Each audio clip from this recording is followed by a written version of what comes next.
Welcome to Section 2 of the Creating a Compelling Vision for You and Your Team Leaders Training. Some of you may have already figured this out with your dream for your business. Some of you may need to revisit yours, while others may not have given this any thought at all. I attended a Marsha Wieder weekend conference years ago, and I'll touch that in a minute, but this quote is from her book, Making Your Dreams Come True. When you think of dreams, you probably think of dreams like puffy clouds in the sky, beautiful but not reachable.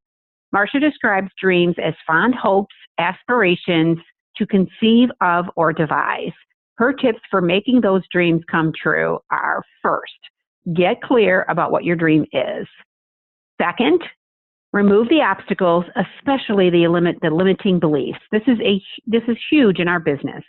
Life gets in the way, and when things get busy, the business seems to be the first thing that suffers. The limiting belief is where fear dominates and stops all of us from achieving what we're capable of.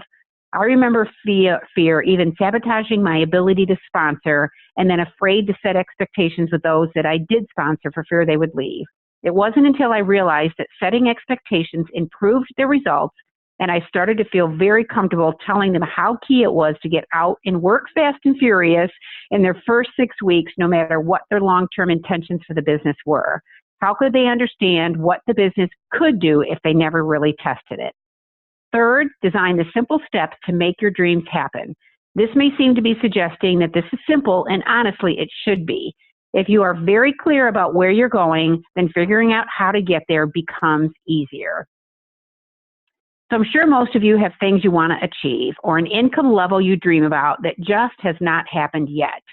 Consider this question with sincere honesty. Are you more committed to remain where you are or going to where you want to be? I find many times we as leaders can get complacent. Maybe we're frustrated we haven't advanced as quickly as we thought. The team hasn't performed the way we envisioned. Maybe we've gotten ourselves into a rut or routine that is not serving us well.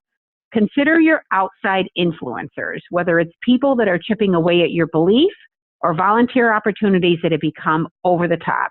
You could be losing the support of what once was a supportive spouse.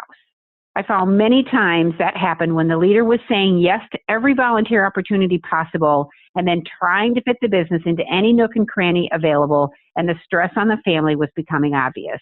The business tends to be that scapegoat for every issue, when in reality, we may just be saying yes to too many things. When I made the decision to stay home, I signed up for gardening classes, cooking classes, every school function possible. You know the drill.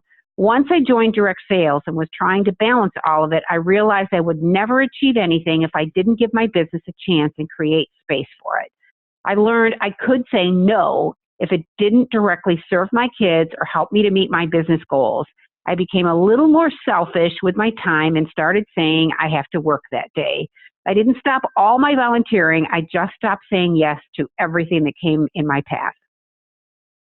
This passion pyramid is from Marsha's book that I mentioned earlier. It's what helped me to work from the bottom up instead of working from the top down. I did my business from the left pyramid for years. Thinking about my purpose with little thought, maybe giving a little time to thinking about my dreams for my business, making a list of all of those things I had to do, and then spending a major part of my time scheduling that stuff, always feeling like I was out of control and working all the time. That shifted when I attended this weekend retreat with Marsha Wieder. We spent an afternoon just working on our purpose. Mine started out being a paragraph, then she coached us to get it down to 1 to 2 sentences until after chipping away at the real gist of it, it finally became one short statement. Mine finally settled out with to inspire. It became my purpose in everything I did. She is the one that shifted my thinking from working from the bottom up the pyramid, starting with a foundation of your purpose to help you in making decisions. It then allowed me to build my dream, one of which was to retire my husband before our oldest daughter graduated from high school, which I did. So those dreams fueled my business building activities or projects. I then figured out how many hours per week I wanted to work, and scheduling became how to fit in what was key to that dream in the hours I chose, instead of me making a list of everything I wanted to do and trying to figure out when to get it done. You'd be amazed at how creative you can get when scheduling coaching calls or creating business buddies with your team or PACE partners, all the things that I was previously all over the place with. This one thing honestly changed everything for me. Not that I didn't still feel a little chaotic at times, but it was much more infrequent. So consider the reasons that you wanted to become a leader in the first place. Maybe you just wanted to make a difference in others' lives. So what can you do for that? Invest in them. Maybe your why was to help others create income on their terms. The how would be help them build their vision and show them the way. Maybe it was you wanted more from your career than a traditional job offers. So go for experiences. We just had a trip to Ireland. We've sent a team member to the Final Four as one of our series. Make it about impacting and building up others. You want or need Pink Zebra to be your primary income source. So decide what that will take, and with enough commitment to a goal, you can achieve it here. Maybe it's recognition. So I encourage you to be a good consultant and don't give up. Maybe you envision yourself in boots.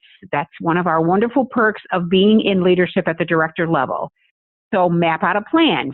Visualize yourself crossing stage in those custom boots and walking the red carpet at our corporate offices.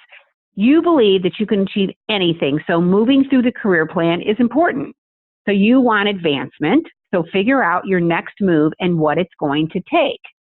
You understand that you are accomplishing more together. You can accomplish more with a team than by yourself. So that means getting serious about helping others achieve more, creating a vision for them, providing some training, and then maybe a little tough love with setting expectations. Consider the reasons that you wanted to become a leader in the first place, of course. And that brings us to the end of section 2.